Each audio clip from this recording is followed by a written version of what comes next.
Hello guys, අයිබෝන් කියලා පිළිගන්නවා අපි ගුරුතුමා YouTube channel එකට. අපි මේ වීඩියෝ එකෙන් ත්‍රිකෝණමිතික සර්ව සාමාන්‍යයන් විසඳීම ගැන කතා කරමු. ප්‍රධාන වශයෙන් ත්‍රිකෝණමිතික සර්ව සාමාන්‍යයන් 6ක් විසඳන ආකාරය මේ වීඩියෝ එකේදී සාකච්ඡා කරනවා. ළමයි ප්‍රධාන වශයෙන් මේ අවස්ථාවේදී ත්‍රිකෝණමිතික මූලික සමීකරණ භාවිතයෙන් තමයි මේ ත්‍රිකෝණමිතික සර්ව සාමාන්‍යයන් විසඳන්නේ. අපි අරගමු වම් පැත්ත මේ ත්‍රිකෝණමිතික සර්ව සාම්‍ය. වම් පැත්තේ තියෙන එක ධන sin θ සම්පූර්ණයෙන් බෙදීම cos θ කියලා තියෙන්නේ. එතකොට අපි සැලකුවොත් දකුණු අත පැත්තේ හරයට තියෙන එක ඍණ sin θ. එහෙනම් අපිට පුළුවන් මේ වම් පැත්ත මෙන්න මේ ආකාරයට නැවත සකස් කරන්න. අපි මේ වම් පැත්තේ හරය සහ ලවය දෙකම එක ඍණ sin θ වලින් ගුණ කරනවා. මේ ආකාරයට එක ඍණ sin θ වලින් ගුණ කරනවා. මේ ආකාරයට ගුණ කරාට පස්සේ අපිට පුළුවන් ලවයේ පේනවා අපිට එක ඍණ sin වර්ග θ කියලා තියෙනවා. ඒ වගේම තමයි හරේ තියෙනවා cos θ වාරයක් එක ඍණ sin θ කියලා. එතකොට අපි දන්නවා මූලික ත්‍රිකෝණමිතික සමීකරණ වලට අනුව sin වර්ගය θ ධන cos වර්ගය θ සමාන 1යි. එහෙනම් අපි දන්නවා අපිට මේ සමීකරණයෙන් කියන්න පුළුවන් එක ඍණ sin වර්ගය θ සමානයි cos වර්ගය θ ලෙස. එහෙනම් අපිට මෙම ප්‍රකාශනය නැවත සුළු කරන්න පුළුවන් මේ ආකාරයට cos වර්ගය θ සම්පූර්ණයෙන් බෙදීම cos θ එක ඍණ sin θ කියලා අපි ලියන්න පුළුවන්. එහෙනම් අපිට පුළුවන් මේ cos වර්ගය θ වලට මේ cos θ ඉවත් කරන්න. ඒ විට අපිට ලැබෙනවා cos θ බෙදීම එක ඍණ sin θ ලෙස අපිට ලැබෙනවා. එහි තේරුම තමයි මොකද්ද LH වම් පැත්ත සමානයි දකුණු පැත්ත ලෙස අපිට ලබා ගන්න පුළුවන්. අපි එන සලකමු දෙවෙනි සර්වසාම්‍ය සම්බන්ධයෙන්. දෙවෙනි සර්වසාම්‍ය වම් අත පැත්තේ තියෙන මේ ආකාරයට. එවිට අපිට පුළුවන් මේ භාග දෙක සුළු කරන්න. ඒතර මේ භාග දෙක සුළු කරාම අපිට ලැබෙන්නේ මෙන්න මේ ආකාරයට cos වර්ගය cos θ වල සම්පූර්ණ වර්ගය ධන sin θ වල වර්ගයේ බෙදීම sin θ වාරයක් එක ධන cos θ කියලා අපිට ලැබෙනවා. ඒතර අපිට පුළුවන් මේ වර්ග ඉවත් කරන්න මේ ආකාරයට එක ධන 2යි cos θ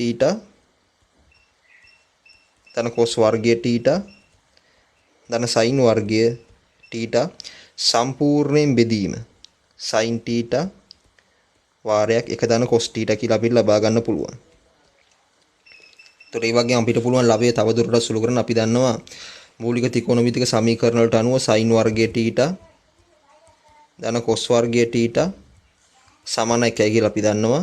අපි කලින් ත්‍රිකෝණමිතික සර්ව සාමීත්‍යයක පාවිච්චි කරා. එහෙනම් අපිට පුළුවන් මේක මේ ආකාරයට නැවත සකස් කරන්න. එක ධන cos θ ධන 1යි සම්පූර්ණයෙන් බෙදීම sin θ වාරයක් එක ධන cos θ කියලා අපිට ලබා ගන්න පුළුවන්.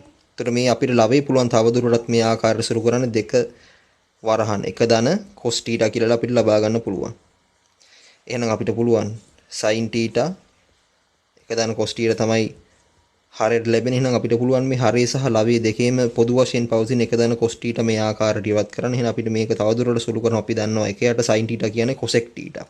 එහෙනම් මේ ප්‍රකාශනයේ තවදුරටත් සුළු කරොත් අපිට ලැබෙනවා 2යි cosec θ ලෙස. එහෙනම් අපි තුන්වෙනි ත්‍රිකෝණමිතික සර්ව සාමයේ ත්‍රිකෝණමිතික සර්ව සාමයේ තියෙන්නේ මේ ප්‍රකාශ මේ දකුණු අත පැත්ත සහ වම් අත පැත්ත සමාන කරන්න. අපි දන්නවා cot A කියන්නේ මොකද්ද? cot A සමාන 1යට tan A කියලා අපිට ලියන්න පුළුවන්. එහෙනම් අපිට පුළුවන් මේ cot A තියෙන සියලුම ස්ථාන වලට 1යට tan A ආදේශ කරන්න. අපි ගන්නවා වම් අත පැත්ත LH සමානයි cot A ධන 1 බෙදීම cot A ඍණ 1. අපිට මේක තවදුරටත් මේ ආකාරයට සුළු කරන්න පුළුවන්. 1යට tan A ධන 1 සම්පූර්ණයෙන් බෙදීම 1යට tan A ඍණ 1. එතකොට අපිට පුළුවන් මේ 1යට tan A කියන එතකොට tan A තමයි හරය. මෙම පදයේ tan A තමයි හරය. එහෙනම් අපිට පුළුවන් මේ ආකාරයට සුළු කරන්න. 1 ධන tan A සම්පූර්ණයෙන් බෙදීම tan A. එතකොට මේ පදේ සම්පූර්ණයෙන් බෙදනවා 1යට එක ඍණ tan A සම්පූර්ණයෙන් බෙදීම tan A. ඒක අපි දන්නවා මේ බෙදීම නිසා මේ tan ඉවත් කරන්න පුළුවන්. එහෙනම් අපිට අවසානයේදී ලැබෙනවා මෙන්න මේ ආකාරයට එක දන tan සම්පූර්ණයෙන් බෙදීම එක ඍණ tan කියලා අපිට ලැබෙනවා. එහෙනම් අපිට මොකද්ද කියන්න පුළුවන්? අන්තිමට LH සමානයි RHS කියලා අපිට ලියන්න පුළුවන්. අපි යන් එන හතරවෙනි ත්‍රිකෝණමිතික සාරසාමයේ ඒතර හතරවෙනි එකේ තියෙන LHS සමානයි වර්ගමූල එක දන sin A සම්පූර්ණයෙන් බෙදීම එක ඍණ sin A කියලා මේ වර්ගමූල තිබ්බා කියලා බය වෙන කිසිම හේතුවක් නැහැ. අපිට ඊටමත් පහසුවෙන් පුළුවන් මේ ආකාරයට සුළු කරගන්න. අපි මොකද කරන්න ඕන? අපි කරනවා මෙන්න මෙහෙම. හරයට හරය සහ ලවය දෙකම ගුණ කරන කරින එක දන sin A වලින්. එතකොට අපිට ලවයේ පුළුවන් එක දන sin A වල වර්ගයක් හදාගන්න.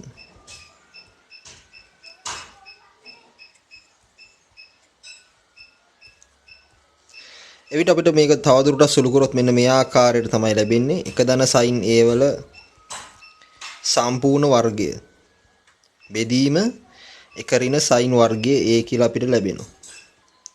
මේක සමාන වෙනවා එක දන sin A වල සම්පූර්ණ වර්ගය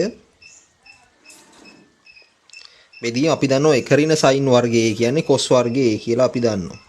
ත්‍රිකෝණමිතික සමීකරණ වලට අනුව. එහෙනම් අපිට සුළු කරන්න පුළුවන් එක දන sin A බෙදීම මේ වර්ගමූල අපිට ඉවත් කරන්න පුළුවන්. ඒතර ලැබෙනවා එක දන sin A බෙදීම cos A කියලා. ඒ වගේම අපිට මේ පදය තවදුරටත් සුළු කරොත් අපිට ලැබෙන වෙන අවසානයේදී මෙන්න මේ ආකාරයට එක බෙදීම cos A ධන sin A බෙදීම cos A කියලා අපිට ලබා ගන්න පුළුවන්. අපි දන්නවා එකයට cos A කියන්නේ sec A. එතකොට sin A බෙදීම cos A කියන්නේ tan A. එහෙනම් මේ ආකාරයට අපිට පුළුවන් LHS සමානයි RHS ලෙස ලබා ගන්න.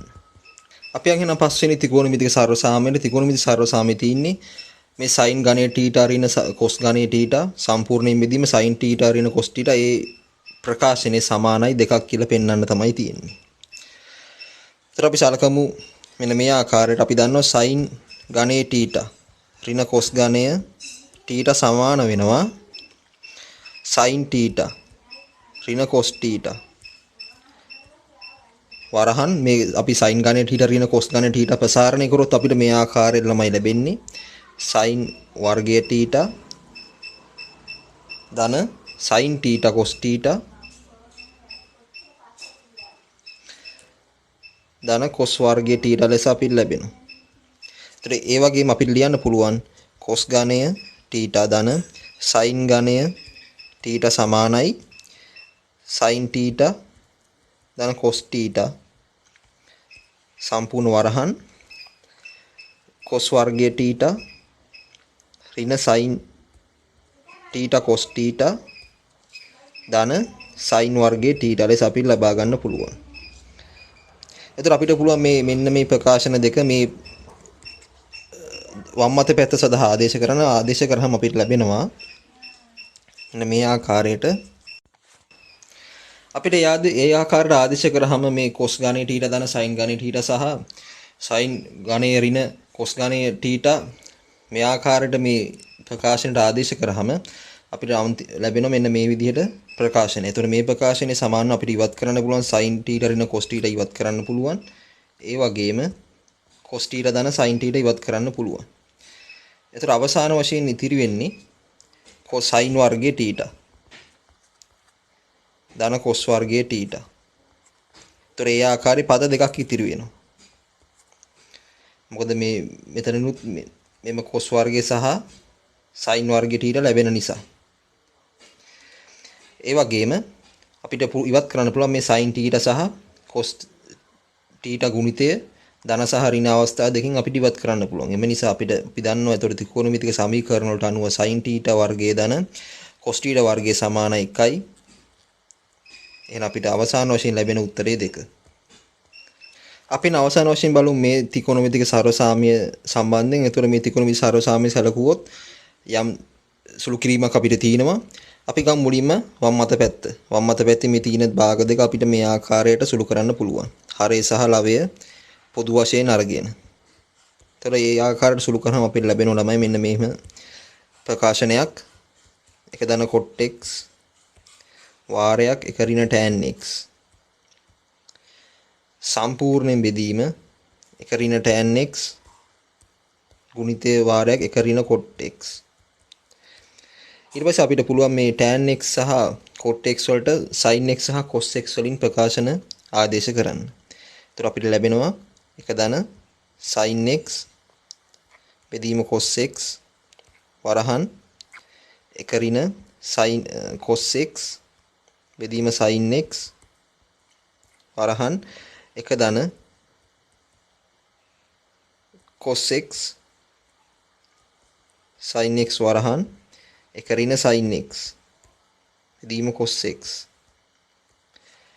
මේක සම්පූර්ණයෙන් බෙදනවා එක ඍණ sin x බෙදීම cos x වරහන් එක ඍණ cos x බෙදීම sin x ලෙස අපිට ලබා ගන්න පුළුවන්.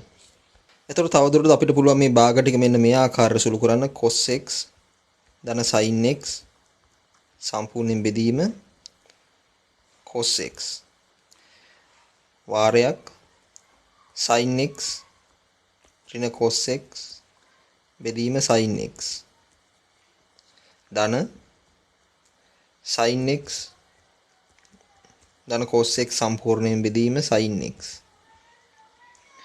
එතන මම ලියන්නේ ලවය. ඊට පස්සේ ආයි තවත් වෙනවා cos x ඍණ sin x බෙදීම cos x ලෙස එනවා. එතකොට මේ ලවය සම්පූර්ණයෙන් බෙදෙනවා මෙන්න මෙහෙම cos x ඍණ sin x ගුණ කිරීම sin x ඍණ cos x ලෙස එම පදේ සම්පූර්ණයෙන් බෙදීම sin x වාරයක් cos x. ඒතර අපිට තවදුරටත් මෙන්න මේ cos x sin x කියන ගුණිතය අපිට ඉවත් කරන්න පුළුවන්. ඊට මේ පදයේ සුළු කිරීමෙන් අපිට පුළුවන් මෙන්න මෙහෙම එකක් ලබා ගන්න. sin වර්ගය x ඍණ cos වර්ගය x ධන cos වර්ගය x ඍණ sin වර්ගය x. මේ පදේ සම්පූර්ණයෙන් බෙදෙනවා. මෙතන දැන් sin x cos x අපි කලින් ඉවත් කරා. එතන මේ ලවය සම්පූර්ණයෙන් බෙදෙනවා ඍණ cos x ධන ඍණ sin x. ඍණ cos x ඍණ sin x වල සම්පූර්ණ වර්ගයට. එතන අපිට පුළුවන් මේ ආකාරයට cos වර්ග x සහ cos වර්ග x ඉවත් කරන්න, sin වර්ග x මේ ආකාරයට ඉවත් කරන්න පුළුවන්. එහෙනම් ලවය බිඳුවක් වෙනවා. එහෙනම් මේ පදේ සමානයි බිඳුවක් ලෙස අපි